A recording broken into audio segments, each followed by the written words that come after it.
Diet work out இதை மட்டும் கரெக்டா பண்ணா மசில் வளராது. எப்படி பாக்குற உங்களுக்கு தெரியும் நினைக்கிறேன். கமெண்ட் பாக்ஸ்ல போட்டு விடுங்க பாப்போம். 120 நாள் லீன் பல்கிங்ல இது 24வது நாள். அவன் கத்தாலே பெஸ்டோட போராடி பல்லுவலுக்கு பிரஷ் தூக்கிட்டு காலை பிரைவசி ஒர்க் எல்லாம் முடிச்சுட்டு குடியில போட்டு வந்துட்டேன். காலையில மில்ல புரசத்து குறைபாடு ஆயிடுச்சு.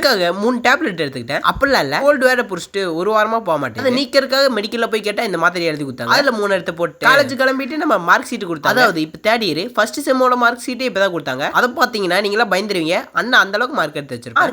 கடைசியில் ரிவீல் பண்றேன். வீட்டுக்கு வரும்போது பாலும் முட்டை வாங்கிட்டு வந்தேன். இல்ல வரும்போதே ஆம்லெட் ஆயிடுச்சு. வீட்டுக்கு வந்துட்டு அது தோசைக்கல்ல போட்டு எடுத்தோன்னே மதியானம் எனக்கு புரோசத்து ரெடி. நீ ஜிம்முக்கு போயிட்டு இன்னைக்கு வார்ம் அப் எல்லாத்தையும் மொட்டை மாதிரிலே முடிச்சிடலாம் இருக்கேன். மொட்டை வார்ம் அப் பண்ணா அது கொஞ்சம் ஜாலியா இருக்கு. எந்த மசிலுக்கு எப்ப பிடிக்குதோ அந்த நேரத்துல ஒவ்வொரு மசிலுக்கு ஒவ்வொன்று போடுவோம். அப்புறம் மசில் டெவலப் ஆகும். கரெக்டாலாம் போடுறது இல்ல. இப்போ இதுல ஒன்னு லெக்ல ஒன்னு போட்டா ஷோல்டர் ஒன்னு போட்டு முடிச்சிடுறது. கேட்டா அளவா போடணுமா? ஓவரா போட்டா பாடி டயர் ஆயிருதுங்கிற. அப்படி இருக்கிற ஜிம் வீட்லயே படுத்துங்கன்னா டயர்ட் ஆகாது. இன்னைக்கு ஒரு பேக் செக்ஷன், ஒரு 4 வேரியேஷன் பேக் போட்டு 3 வேரியேஷன் பைசெப். வீடியோ பாக்குற எத்தனை பேர் ஜிம்முக்கு போறீங்கன்னு பார்க்கலாமா? அதுக்கு பண்ணக்கூடிய வேலை போறவங்க பிளாக் ஆட்டியும் போகாதவங்க ஒயிட் ஆட்டி கமெண்ட் பாக்ஸ்ல போட்டு போகும். பாப்போம் எத்தனை பேர் இருக்கீங்க. கடைசியா பைசெப் போட்டு கதம் பண்ணிட்டு பெட்ல அடிக்க வண்டி விட்டாச்சு. வண்டிக்கு எரிபொருள் நிரப்பிட்டு வீட்டுக்கு கிளம்புனா வீட்டுக்கு போயிட்டு புரோசத்தையும் சமைச்சிட்டு நைட் மீல் எடுத்துட்டு நைட் லைட்டா பசிச்சு பனானா ஃபினிஷ்டு. ஸ்டார்டிங் சொன்னதுக்கு பதில் நாளைக்கு இருக்கு.